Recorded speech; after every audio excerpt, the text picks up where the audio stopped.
Good evening बच्चों last lecture में हमने पढ़ा था रदरफोर्ड अल्फा स्कैटरिंग मॉडल पढ़ा, उसके पोस्टुलेट्स देखे। जो आज का हमारा टॉपिक है उसमें हम पढ़ेंगे concept of atomic mass, atomic number and neutron. पहला है हमारा एटॉमिक नंबर। ठीक, तो जो एटॉमिक नंबर है उसको रिप्रेजेंट करते हैं Z से। ठीक है, क्या लिखा है? नंबर ऑफ प्रोटॉन और electron present in the atom. हम जानते हैं कि किसी भी एटम में जितना प्रोटॉन होता है उतना ही इलेक्ट्रॉन होता है, तो जितना प्रोटॉन या इलेक्ट्रॉन होता है उसी को एटॉमिक नंबर कहते हैं। ठीक है, किसी भी एटम में जितना प्रोटॉन या जितना इलेक्ट्रॉन होता है उसको एटॉमिक नंबर कहते हैं। जैसे मान लो मैंने लिखा कार्बन 6, तो इसके पास प्रोटॉन कितने हैं? 6 है, और 6 इलेक्ट्रॉन भी होंगे। तो किसी भी एटम के पास जितना प्रोटॉन या इलेक्ट्रॉन होता है उसको एटॉमिक नंबर कहते हैं। अगला देखो, एटॉमिक मास।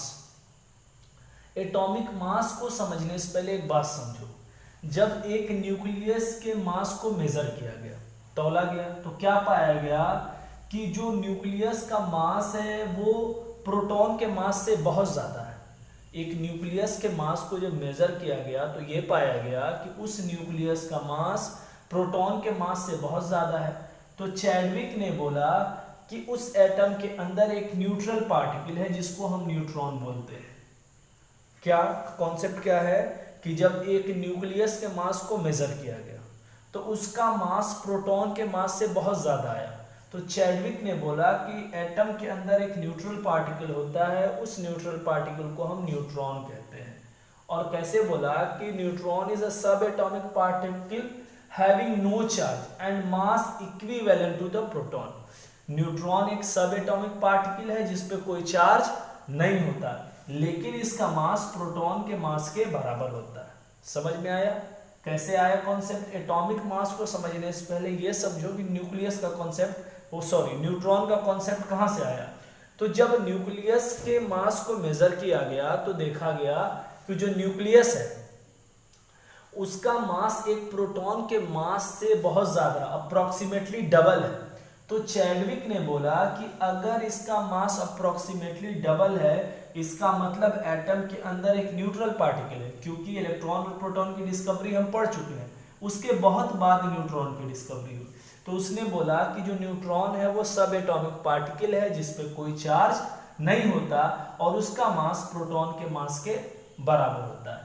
अब एटॉमिक मास को ए से रिप्रेजेंट करते हैं, तो किसी भी एटम में जितना प्रोटॉन और न्यूट्रॉन होता है दोनों के सम को हम कहते हैं एटॉमिक मास, और इसको ए से रिप्रेजेंट करते हैं। ठीक है, अब देखो बहुत इजी चीज है। अगर नंबर ऑफ प्रोटॉन ज्यादा है, नंबर ऑफ इलेक्ट्रॉन कम है, तो एटम पे पॉजिटिव चार्ज होगा और उसको केटायन बोलते हैं। क्या कि अगर नंबर ऑफ प्रोटॉन ज्यादा है, नंबर ऑफ इलेक्ट्रॉन कम है, तो एटम पॉजिटिवली चार्ज होगा, उसको केटायन बोलेंगे। अगर नंबर ऑफ इलेक्ट्रॉन ज्यादा है और नंबर ऑफ प्रोटॉन कम है तो एटम नेगेटिवली चार्ज होगा, इसको एनायन बोलेंगे। अगर number of proton number of electron के बराबर है तो ये न्यूट्रल होगा। ठीक है, इतनी सारी बातें। अब कुछ कॉन्सेप्ट रह गए, जैसे आइसोटोप्स। आपने पढ़ा होगा कि आइसोटोप्स वो होते हैं जिसमें नंबर ऑफ प्रोटॉन्स, वो एटॉमिक नंबर सेम होता है और एटॉमिक मास डिफरेंट होता है। जैसे प्रोटियम है, ड्यूट्रियम है, ट्राइट्रियम है, कार्बन के 2 आइसोटोप्स हैं। तो आइसोटोप्स वो होते हैं जिसमें number of atomic number same, atomic mass अलग अलग। उसके बाद है आइसोबार्स। आइसोबार्स वो होते हैं जिसमें एटॉमिक नंबर अलग अलग और एटॉमिक मास सेम होता है। तो आइसोटोप समझ में आ गया, आइसोबार्स आ गया। आइसोटोप्स में atomic number same, atomic mass different.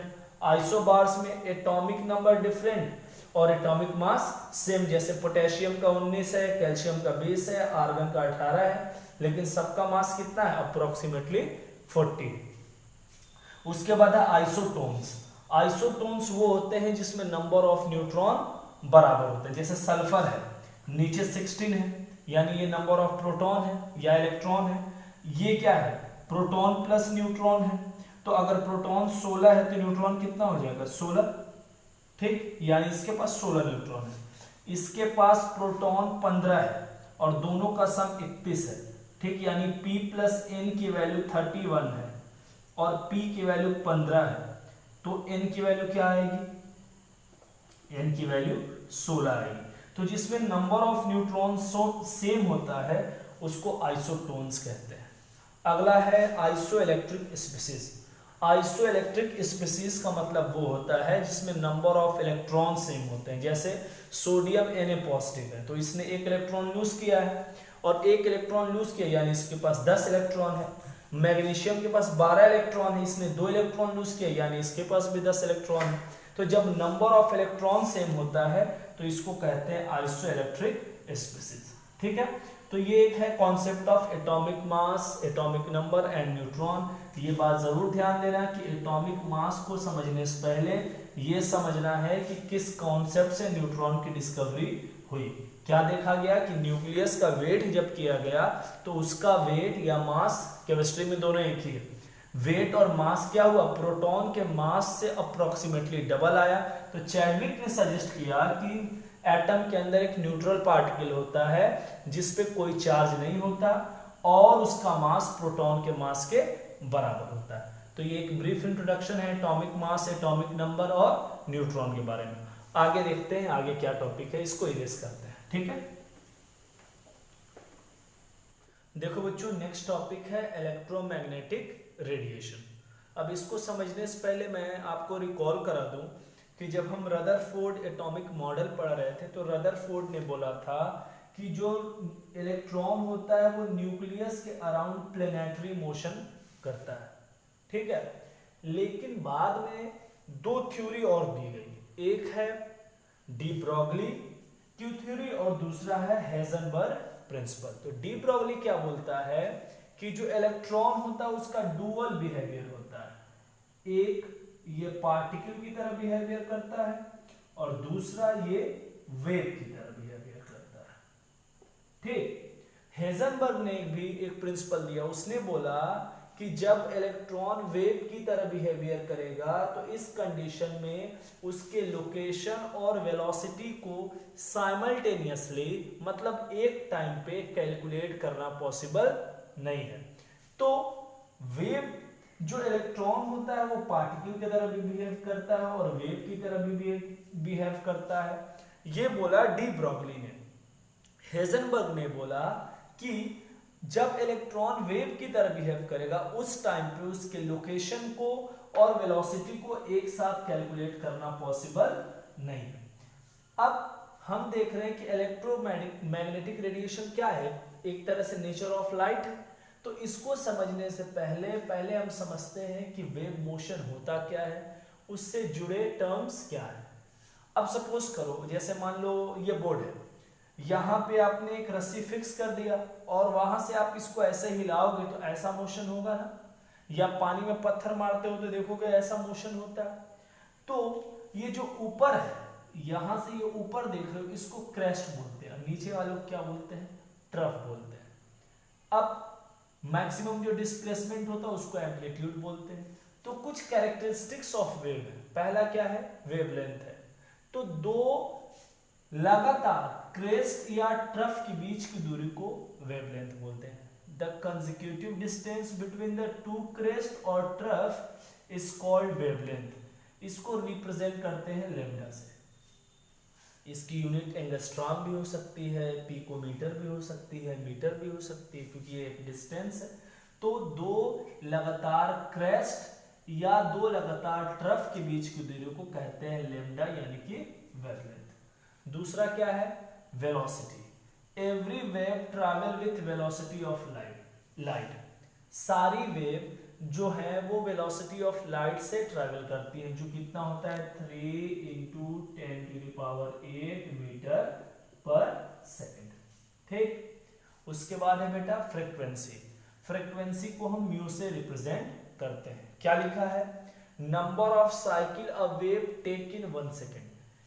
एक वेव 1 सेकेंड में कितना साइकिल कंप्लीट करती है, कितना चक्कर कंप्लीटली लगाती है, उसको फ्रीक्वेंसी कहते हैं। ठीक, इसकी यूनिट क्या होती है, सेकेंड इनवर्स बोल दो या हर्ट्ज बोल दो। ठीक, (10⁻⁻1 या हर्ट्ज, दोनों इसकी यूनिट होती है। उसके बाद है हमारा एम्पलीट्यूड, इसको रिप्रेजेंट करते हैं ए से। अब क्या बोल रहा है, either the height of the crest ये और डेप्थ ऑफ द ट्रफ ये, इसको हम क्या कहते हैं, amplitude. Either the height of the crest और डेप्थ ऑफ द ट्रफ, इसको हम बोलते हैं एम्पलीट्यूड। ठीक, उसके बाद क्या है, वेव नंबर, इसको हम रिप्रेजेंट करते हैं म्यू बार से। तो जो वेव नंबर होता है वो वेवलेंथ के रेसिप्रोकल होता है। वेव नंबर जो होता है वो वेवलेंथ के रेसिप्रोकल होता है। तो जब वेव नंबर वेवलेंथ के रेसिप्रोकल होगा तो इसकी यूनिट भी वेवलेंथ के रेसिप्रोकल होगी। तो जो अगर वेवलेंथ का मीटर होता है तो इसका मीटर का पावर -1, अगर वेवलेंथ को एंगस्ट्रॉम में लेंगे तो इसका पावर -1, अगर वेवलेंथ को पिकोमीटर में लेंगे तो इसका पावर -1 हो जाएगा। यानी जो वेव नंबर होता है वो वेवलेंथ के रेसिप्रोकल होता है। अगला, रिलेशनशिप बिटवीन लैम्डा यानी वेवलेंथ, न्यू यानी फ्रीक्वेंसी एंड सी यानी वेलोसिटी। तो क्या होता है, lambda equal to c upon nu. कभी कभी 1 मार्क्स के क्वेश्चन आपके एग्जाम में इससे आ जाता है। तो हमने देखा कि इलेक्ट्रोमैग्नेटिक रेडिएशन को हम क्यों पढ़ रहे हैं, क्योंकि 2 थ्योरीज दी गई। क्यों, एक डी ब्रोगली ने दी, एक हाइजेनबर्ग ने दिया।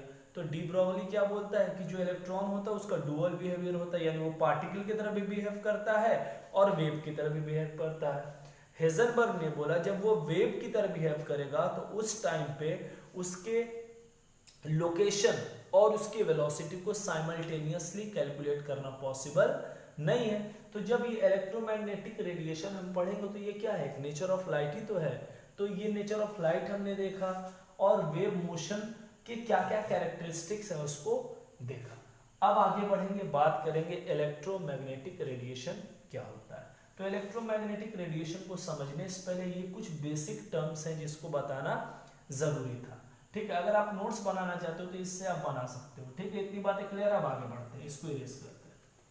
देखो बच्चों, अब बात करेंगे इलेक्ट्रोमैग्नेटिक रेडिएशन की। क्या है, it is the radiation which is simultaneously subjected to electric field and magnetic field। ये एक ऐसा रेडिएशन है जिसको हम सब्जेक्ट करते हैं एक साथ, किसमें, इलेक्ट्रिक फील्ड और मैग्नेटिक फील्ड। इसको समझाने की कोशिश की है मैंने एक ग्राफ से। सपोज करो ये हमने y एक्सिस लिया, ठीक, और ये हमने लिया है x एक्सिस, ये हमारा x है और ये y है। 2 कोऑर्डिनेट्स हो गए। तीसरा कोऑर्डिनेट समझ लो कि हमने y ही लिया है।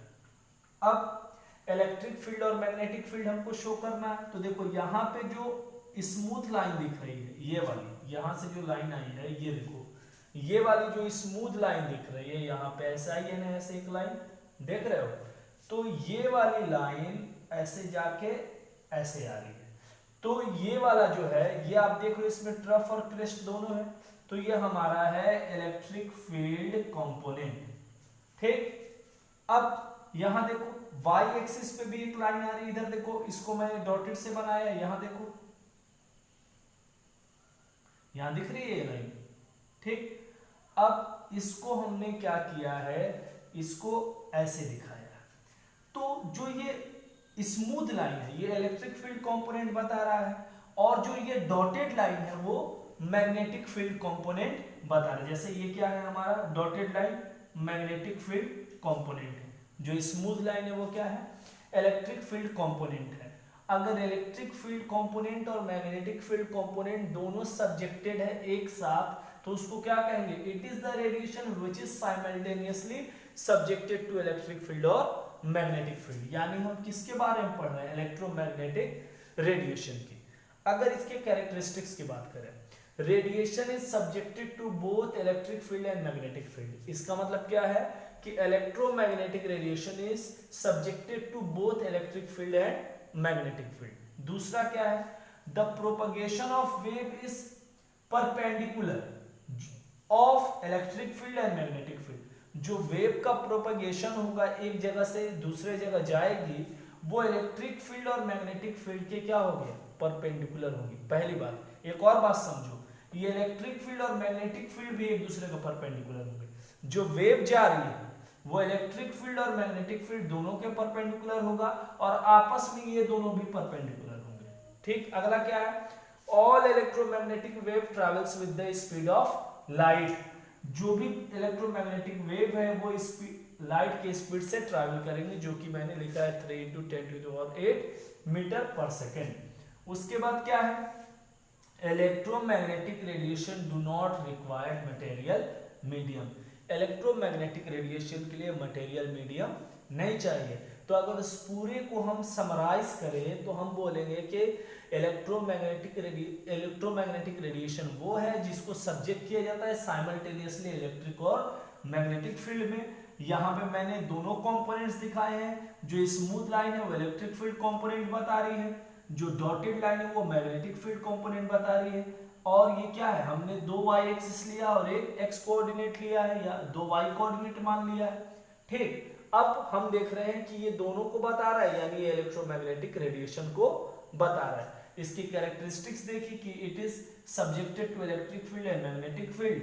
जब इसका प्रोपगेशन होगा वेव का तो वो इलेक्ट्रिक फील्ड और मैग्नेटिक फील्ड के परपेंडिकुलर होगा, और ये दोनों आपस में भी परपेंडिकुलर होंगी। इसकी स्पीड जो होती है वो लाइट की स्पीड के बराबर होती है, और इसके प्रोपगेशन के लिए किसी मीडियम की जरूरत नहीं होती है। तो ये था एक ब्रीफ इंट्रोडक्शन इलेक्ट्रोमैग्नेटिक रेडिएशन का। अब इलेक्ट्रोमैग्नेटिक स्पेक्ट्रम पढ़ना है तो वो हम अगले लेक्चर में पढ़ेंगे। आज के लिए इतना ही करते हैं। Thank you so much. Video देखिए और नोट्स जरूर बनाइए। Thank you.